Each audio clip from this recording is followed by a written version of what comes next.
Ladies and gentlemen, this is Meet Me Tonight. Please put your hands together for Aline Sano. Amashimwe cyane twakira Aline Sano.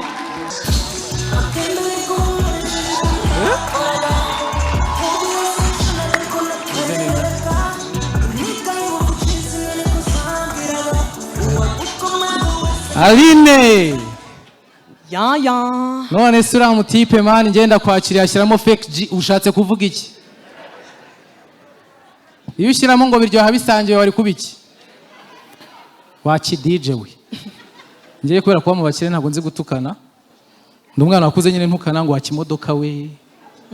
Ko kireba nk'amapine ibintu by'ingegera ntabyo nzi. Ari na makuru. Ni meza cyane. N'ubwa mbere uje muri Genza. Wigeze kuza ngira ngo iri gutangira. Mu Ruganda. Amashyi cyane kuri Aline Sano yaje tukiri mu Rugando. Urumva ko yadusapotinze kuva kera. Abantu twagutumiye ngo tuganire nyine. Aline watangiye umuziki ryari? Natangiye umuziki banza nko 2009 nkiri muri korali.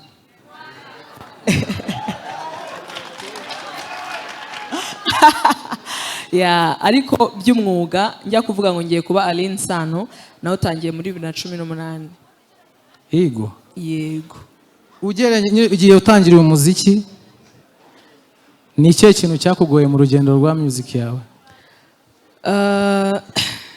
Kwipapa nka ni mama. Kwibera manager nkakora ibintu byose nkanebera investor byarangoye. Yeah. Thank you. Uriya mutipe ariko mwazanye. Mwamuhaye amashyi namwe nose umuntu aratanga amashyi ngenda byemera. Ugendeye kuri experience yawe uvuze ko wipapaga ukimama ariko byarakunze kuko twaramumenye amashyi menshi cyane kuri Aline Sano. Thank you. Ugendeye kuri experience yawe nka Aline Sano ni ikihe kintu cyiza cyo kumenyekana ni ikihe kibi cyo kumenyekana? Kumenyekana ikiza cyabyo nuko biguha igikundiro n'abantu bakwangaga birangira basanze bagukunda nyine ko nta kindi kintu bafite bakora. Ikibi cyabyo nuko bitaguha kwisanzura nk'umuntu wariwe no kuvuga ngo iyo nyine umenyekanye uba wahindutse brand ntabwo uba ukiri human being. Hari ibintu abantu bako expecting aho kudakora cyangwa iki nk'ubu ngubu sinakihagara hano ngo reka mbireke. Ariko nyine ntabwo biguha kwisanzura. Nanjye ibyo bintu uvuze nibyo hari ahantu naryaga ibiraha mu kajagari. Njya mpaca nkabona barabandeba nkaho ntashaka ko wajya narikopesha. Sibyo? Ngo nuyisajya ry'ibiraha ndabirya nyine. None nahinduye inda ngewe. Hanyuma ikindi kibazo Aline Sano bibaye ngombwa kudakora umuziki ni ikihe kintu kindi uzi gukora neza wajyamo ugakora? Ikindi kintu kitari umuziki wakora neza ni iki? Ni umuziki. Bibaye ngombwa ko nakora umuziki nakora umuziki. Mwamuhaye amashyi mw'abantu mwe. Mwokabyara. Ariko for real naba umuhanzi mu buryo bw'imideri, mu makeup artist, udoda imyenda, nyine ubuhanzi ubwo ari bwo bwose ariko niyo bwaba rutari ukuririmba. Hanyuma hano hari ababyeyi umwana w'umukobwa wipapye akimama ugatera imbere. Hano hari ababyeyi bafite abana bakunda gukora umuziki. Urabizi iyo utangiye kuvuga ngo uri umuhanzi muri famille zimwe na zimwe, urugero wenda nko kwa pasiteri kuba nsesa n'ubu baracyabisengera ngo barebe ko nazahita mbigira itorero abantu nkajya mbabwiriza. Wowe nka Aline Sano ni umuziki ubwawo ntago ari ngo ku bana b'abakobwa n'abana b'abahanzi barimo hano n'abahungu bose umuziki wagutunga? Umuziki ntago wakugira umuherwe, wagutunga ukaguha amafaranga yo kwishyura inzu, kurya, gutunga abantu, ariko ntago watuma wubaka ku buryo bazajya bakwita rubangura wo mu myaka 20. Ariko wakubera inzira ikujyana hariya hantu.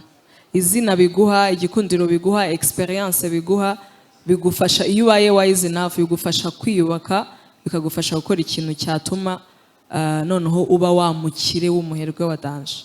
Ukoresheje izina wakuye mu muziki. mu muziki. Yeah.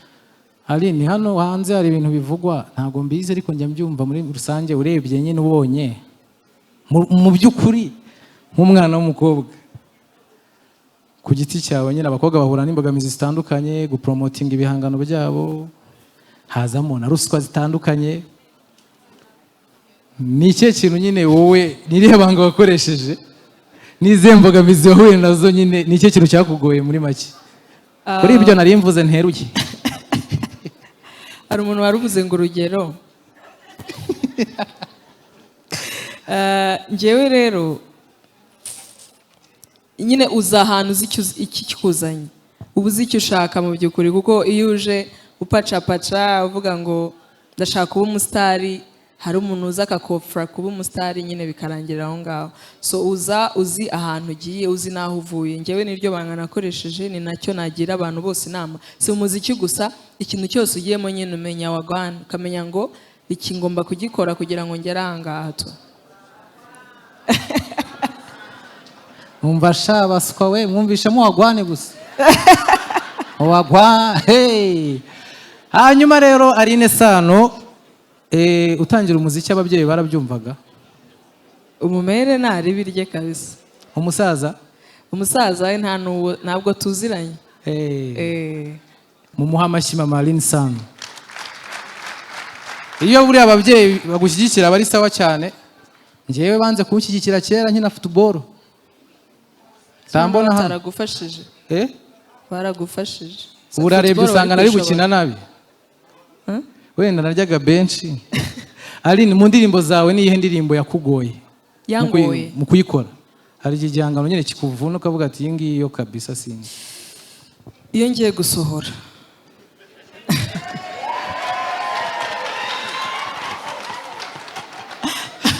Iyo ngiye gusohora yarangoye numva ngiye gusezera umuziki neza. Yitwa ngo iki? Yitwa Tamu Sana. Tamu Sana. Aha, ni Igiswahili? Ni Igiswahili. Hanyuma mu ndirimbo zawe zagiye zimenyekana. Nihe ndirimbo yagutunguye ukuntu abantu bayakiriye? Like expectations wari ufite ku buryo byagiye hejuru kavuga ati ntabwo nari nzi ko wari yakire neza ku kigero biriho? Fake G. Aba Fake G mwikomera amashyi. Do barahari? Baranze kandi barahari. Hari nabo ndimo ndabona. Aline Sano, impamvu y'iyi segment ya Meet Me Tonight tuba dufite theme ivuga ngo use what you have to get what you want. Hano harimo aba young artists, young generation bafite ibintu bashaka gukora ariko bataribona. Ugendeye kuri experience yawe niye nama wagira umuntu ushaka gukora umuziki cyangwa se kandi kazi akariko kose ariko utaribona tukiri guhasolinga? Ikintu nakubwira cya mbere hari ikintu twigeze kuganiraho ngo koresha icyo ufite kugira ngo ubone icyo ushaka, sibyo? Rero niba utaribona ukaba ugihobagira humura ntabwo uri wenyine. Wowe tangira tu kuko nanjye ubwanjye natangiye umuziki ntazi ibyo ari byo, nta nubwo nari nzi ko ngomba kugera ahantu nyine nkaba umusitari cyangwa iki. Naririmbiraga live abantu bakishima bakama tipu y'igihumbi bibiri nyine nkumva ni ubuzima. So iyo utangiye biguha umurongo wo kugenderamo. Ikibi ni ukudatangira. Wowe shaka ikintu utangira tu, ndabizi neza ko uzagera aho ugera ariko ntiwicare, byuka ugenda ugira ikintu ukora. Avuze ngo iki? Tangira. Ngo byuka ugira ikintu ukora, ntushaka ukora ubusa ariko ube wakoze. Are we together? Tugiye kwakira ibibazo bitatu. Kamanda ngwino muri studio nge kuri tele. Amashyi menshi cyane kuri Promesse Kamanda. Abantu mufite mushaka kubaza ibibazo Aline Sano.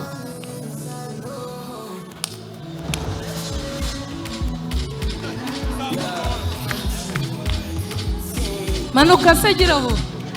Amashyi menshi cyane kuri Kamanda. Nanjye nahombye pe. Okay. Ngo mwongeye kwirirwa neza nshuti bakunzi ba Jens Comedy. Mpaye nka rero.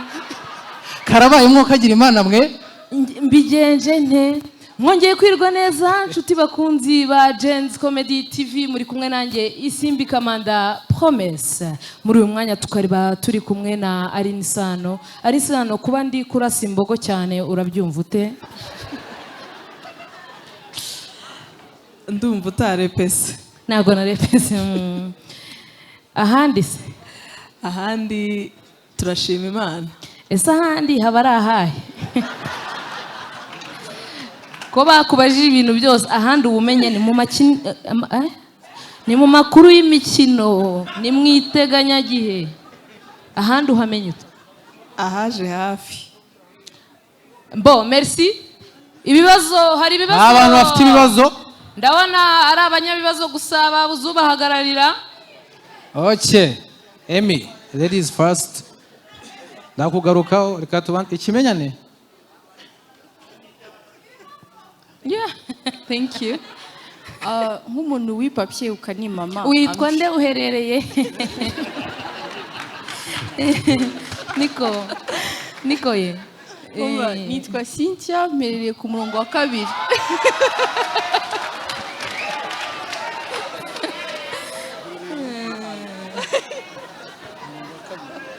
Yeah. Mbaze. So nari ndi kuvuga nk'umuntu wipapye ukanimama. I'm sure hari abantu bagera gukumva bashaka giving up ko maybe biri hard. So nashaka kumenya ni iki cyatumaga wongera ukavuga uti ndakomeza uko byagenda uko ariko kose. Ikintu cyatumye na n'ubu kigituma avuga ngo ntago ndi bubivemo, mpita nibuka impamvu natangiye, kuko ntago nigeze nza mu muziki ko yako nari nabuze option y'ahandi ho kujya.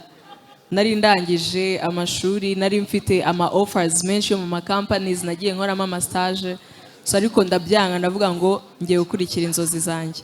Rero iyo nibutse kiragenda kubyanga, navuga ngo aka kanya naba nihemukiye cyane. Imyaka 6 irashize, so ubwo nuvuga ngo naba nsubiye inyuma muri entry level, n'ubundi ngiye gukora ya myaka 6 kugira ngo ngere aho n'ubundi ntifuza kugera.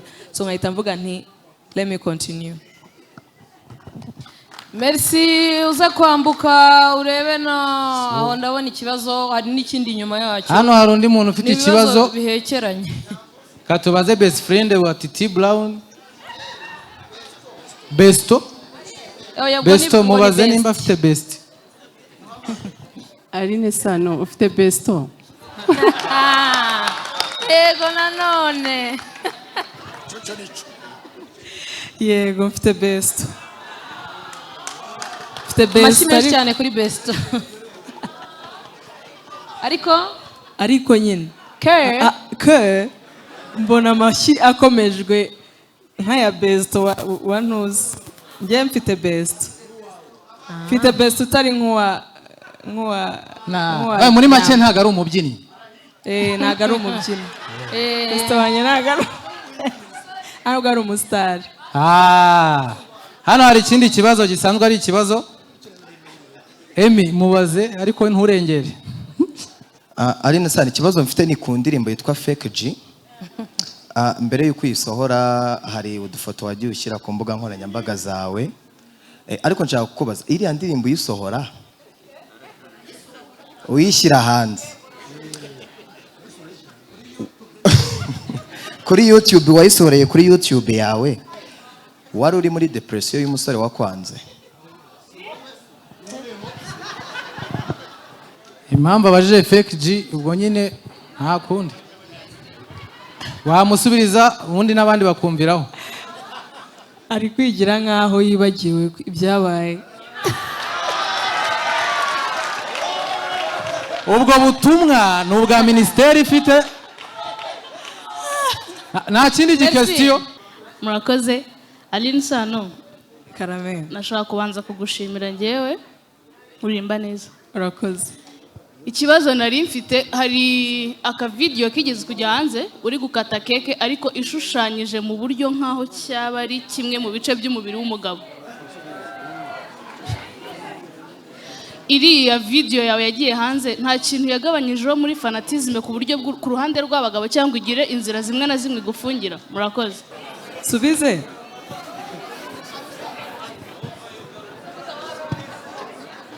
Okay, icyo kibazo ntabwo mu by'ukuri nari nsanzwe nzi ngo abafana banjye b'abagabo bangana gutya, ariko according to what I saw ngewe nabonye ahubwo byariyongereye, ahubwo banza ziriya keke arizo tugiye kujya dukata. reka twumve ikindi kibazo hano.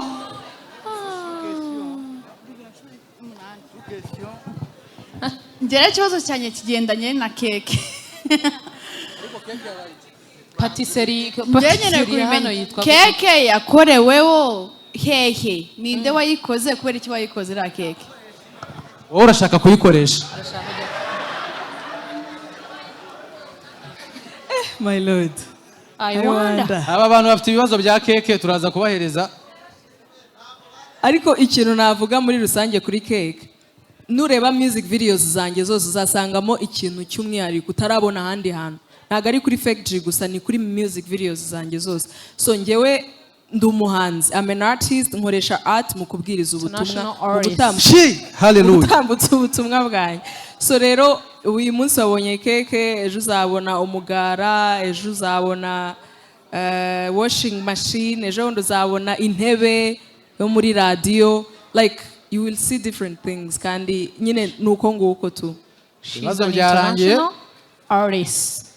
twasoza Kamanda Studio, muranyumva? Sano, urabizi ko ufite indirimbo ni indirimbo isanzwe ariko imeze ngiye nyifata nk'ijambo ry'Imana, mba numva ari gospel song.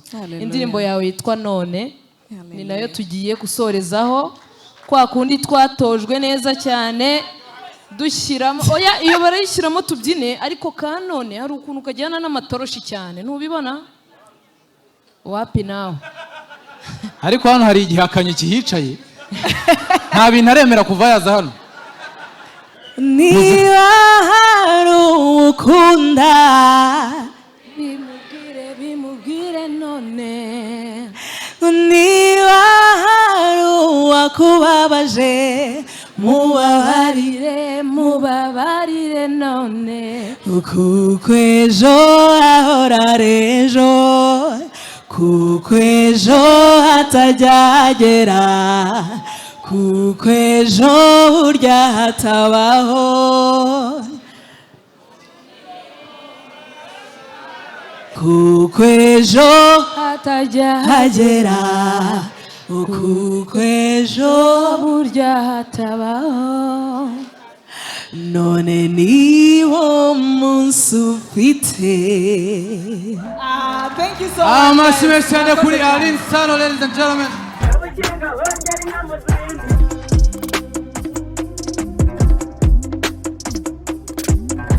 Ujenga wongera inyana